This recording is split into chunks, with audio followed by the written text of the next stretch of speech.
Assalamualaikum warahmatullahi wabarakatuh. Alhamdulillah, wassalatu wassalamu ala rasulillah wa ala alihi wa sahbihi wa mawalah. Asyhadu an la ilaha illallah wahdahu la syarikalah wa asyhadu anna muhammadan abduhu wa rasuluh. Allahumma salli wa sallim wa barik ala abdika wa rasulika Muhammadin wa ala alihi wa sahbihi wa tabi'ina ila yaumiddin, amma ba'd. Qala Allah ta'ala, a'udzu billahi minasy syaithanir rajim. Wa hudu ila at-tayyibi minal qawli wa hudu ila siratil hamid. Innal ladzina kafaru wa yasudduna an sabilillah وَيَصُدُّونَ عَنْ سَبِيلِ اللَّهِ وَالْمَسْجِدِ الْحَرَامِ الَّذِي جَعَلْنَاهُ لِلنَّاسِ سَوَاءً الْعَاكِفُ فِيهِ وَالْبَادِ وَمَنْ يُرِدْ فِيهِ بِإِلْحَادٍ بِظُلْمٍ نُذِقْهُ مِنْ عَذَابٍ أَلِيمٍ.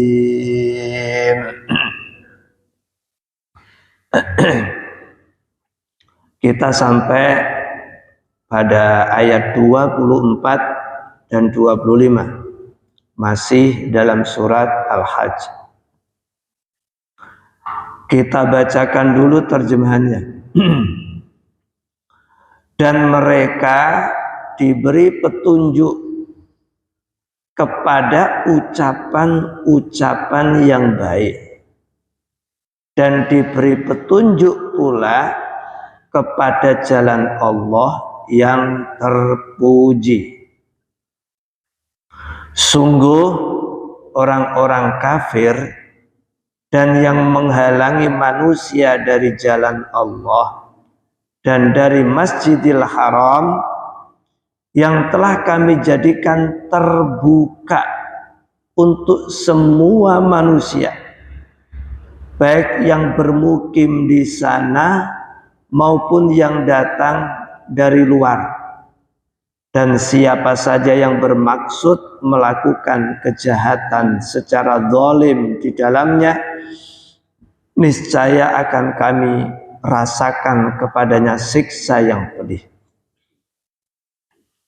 Ini ayat 24 dan 25. Para jamaah, pada ayat sebelumnya, yaitu ayat 23, kita telah mempelajari betapa Allah Subhanahu wa ta'ala memberikan fasilitas kepada orang-orang yang beriman dan beramal soleh. Seperti ayat-ayat lainnya, maka bagi penghuni surga, yaitu orang-orang yang beriman dan beramal soleh, akan mendapatkan berbagai fasilitas. Fasilitas dalam ayat ini diantaranya yaitu berupa perhiasan, gelang-gelang emas dan mutiara, pakaian dari sutra. Ini yang tercantum pada ayat 23. Nah, setelah ayat itu lalu Allah melanjutkan pada ayat yang pagi ini kita baca. Wahudu ilat thayyibi minal qaul. Mereka diberi petunjuk kepada ucapan yang baik. Apa maksudnya? Mereka diberi petunjuk kepada ucapan yang baik. Diberi petunjuk berarti menerima hidayah. Kita ingatkan lagi bahwa hidayah itu secara umum bisa diklasifikasikan menjadi dua, yaitu hidayah bayan dan hidayah taufik. Bisa dikategorikan menjadi dua. Hidayah bayan itu adalah petunjuk yang berupa informasi. Jadi hidayah yang bersifat informatif. Artinya secara informatif manusia itu mendengar, manusia itu mengetahui, manusia itu mengerti ini yang baik, ini yang benar, ini yang salah, ini yang boleh, ini yang tidak. Artinya secara informatif manusia itu sudah banyak mendengar tentang Islam, tentang kebenarannya, tentang ajarannya, tentang halal, haram, kebenaran, kebatilan. Kita semua yakin bahwa manusia secara informatif sudah mendengar tentang Islam. Tetapi sebatas informasi, dia kemudian tidak merespon dalam bentuk tingkah laku. Wes krungu tentang Islam tapi moh nompo Islam. Itu berarti dia menerima hidayah secara bayan, sebatas informasi. Wes ngerti nek kuwi bener tapi ora iso nglakoni. Wes ngerti nek iku salah tapi jek tetep ngelakoni. Itu berarti hidayah yang diterima baru sebatas al-bayan, yaitu secara informasi. Nah, seperti itu banyak. Tidak terkecuali pada era informasi yang sangat canggih saat ini. Apa sih yang tidak diketahui tentang Islam? Semua sudah mendengar, semua bisa menggali tentang Islam. Di Google itu apapun bisa dicari. Tetapi apakah kemudian setiap orang yang mendengar Islam lalu masuk Islam? Tidak. Maka orang seperti itu berarti menerima hidayah secara bayan. Nah, kemudian tingkatan yang kedua yaitu hidayah taufik. Hidayah taufik artinya mengerti dan bisa menjalani. Ngerti tur iso nglakoni. Itu hidayah taufik. Tahu tentang Islam lalu menerima Islam. Mengerti tentang kebaikan lalu dia melakukan. Mengerti ini salah lalu ia mampu meninggalkan. Itu berarti levelnya level taufik. Nah, kita ini mestinya harapannya dalam menerima hidayah secara taufik, bukan sebatas al-bayan. Apalah artinya informasi yang begitu banyak tersimpan di kepala kita, tetapi kita tidak mampu merealisasikan. Karena itu ada istilah laisal ilmu birriwayah walad dirayah. Yang disebut ilmu itu bukan hanya teori dan pengetahuan. Ilmu itu bukan informasi yang kita simpan di kepala. Ilmu itu bukan teori yang ada di otak kita. Ilmu itu bukan pengetahuan dan informasi semata. Bukan. Tapi ilmu itu innamal ilmu bil amal. Ilmu itu yang bisa diaplikasikan. Ilmu itu disebut ilmu kalau sudah membuahkan amal perbuatan. Itu ilmu. Tidak perlu banyak yang kita tahu, yang penting mampu kita amalkan. Itu ilmu. Jadi ilmu bukan sebatas teori, bukan sebatas retorika.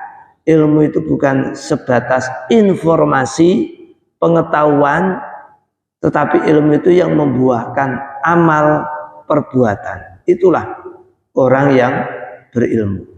Karena itu ada istilah yang disebut ulama, itu bukan banyak yang tahu segala sesuatu, tetapi ulama itu orang yang memiliki tabungan amal yang banyak. Itulah ulama. Jadi ulama itu yang memiliki bukti konkret dalam tindakan dan perilakunya. Itu ulama. Bukan yang hebat retorikanya, bukan yang fasih tutur katanya, bukan. Tetapi yang mampu membuahkan amal perbuatan. Ada istilah yang biasa saya buat, siapakah orang hebat itu? Orang hebat itu orang yang sederhana perkataannya, tapi luar biasa perbuatannya. Nah, jadi omongannya itu sederhana, tetapi prestasinya luar biasa.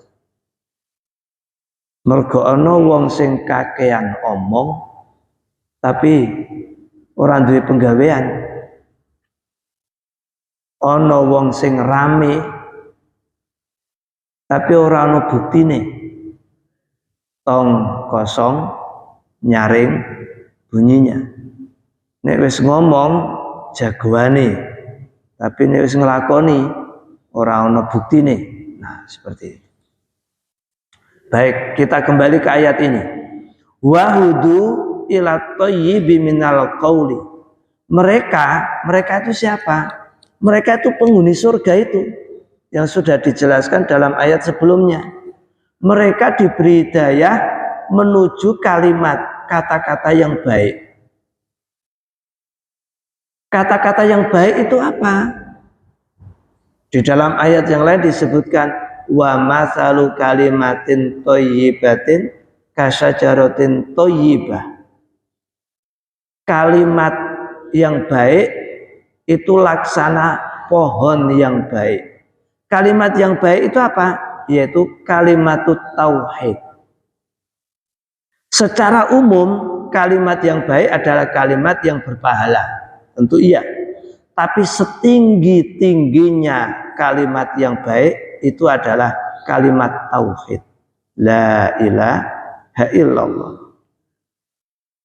Semulia-mulianya kalimat yang baik itu adalah kalimat tauhid. La ilaha illallah. Jadi mereka para penghuni surga itu ditunjukkan kepada kalimat yang baik, yaitu kalimat tauhid.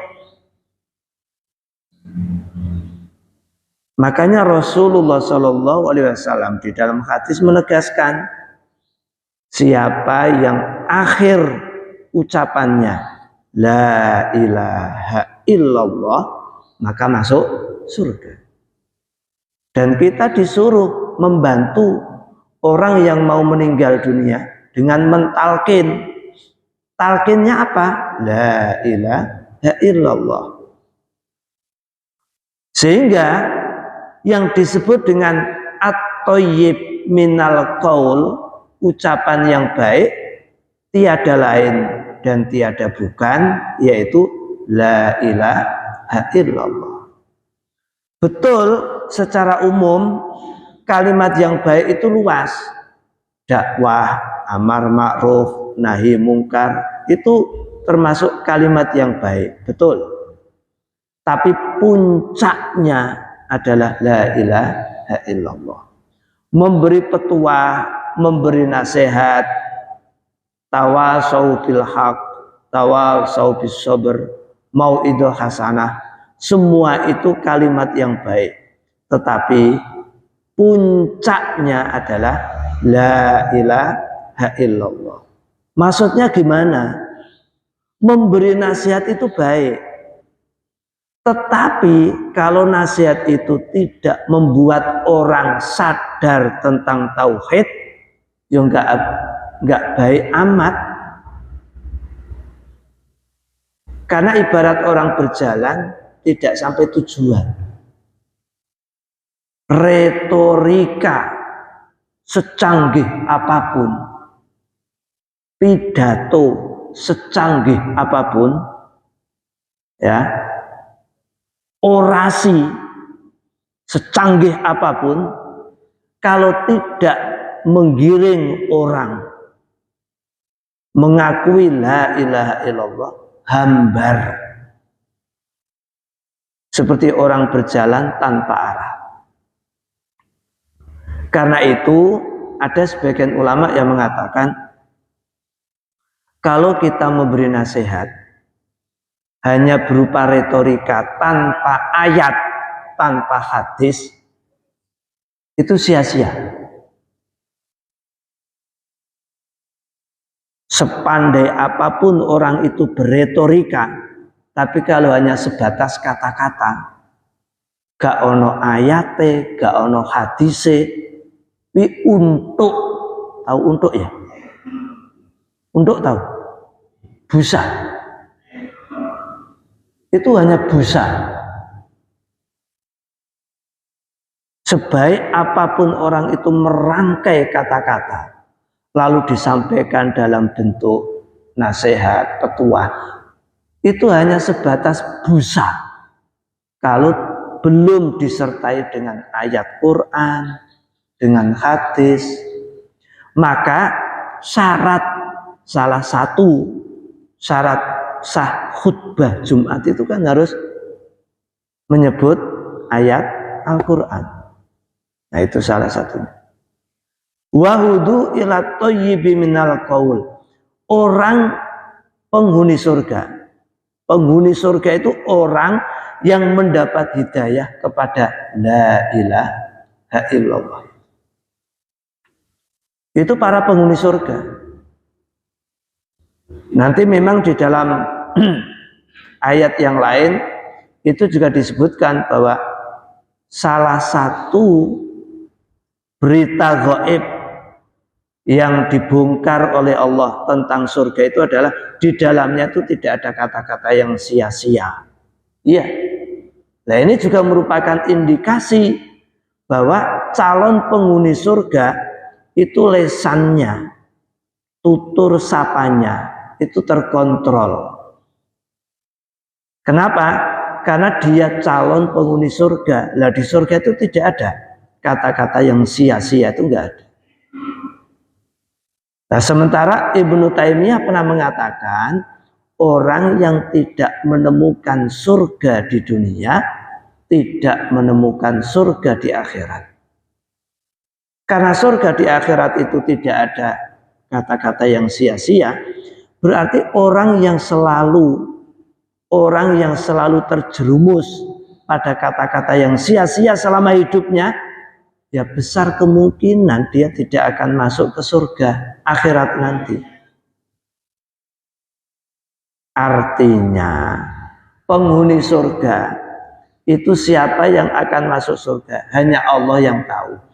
Tetapi tanda-tandanya bisa dilihat dari tutur sapanya, dari tutur katanya, dari lesannya.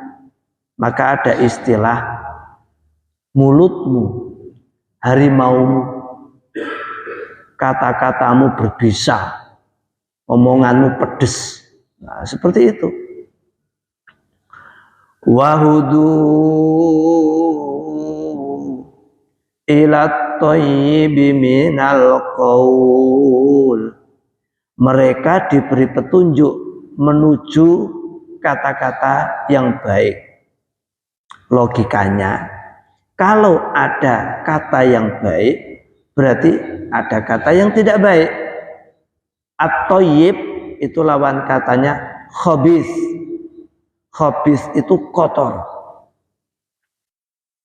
Khabis itu kotor. Nah, kalau di sini ada istilah ucapan yang baik, berarti logikanya ada ucapan yang kotor. Nah, ucapan yang kotor itu ya tidak perlu diuraikan lah. Ucapan yang membawa dosa itu kotor. Sederhananya begitu. Nek ucapan jujur itu berpahala, maka ucapan dusta itu berarti dosa. Berarti nek jujur itu ucapan baik, nek dusta itu ucapan kotor.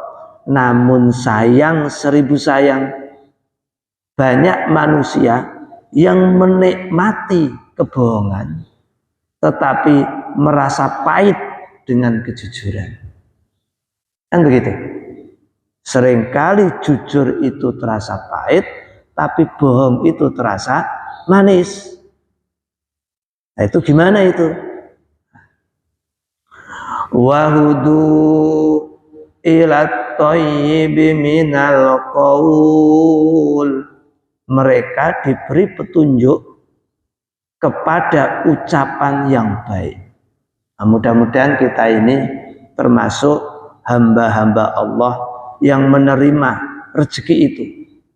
Lisan kita cuma 1, telinga kita ada 2. Iku apa artinya? Ojo kakek ngomong. Wa qur rabbi fir warham wa anta arhamur rahimin.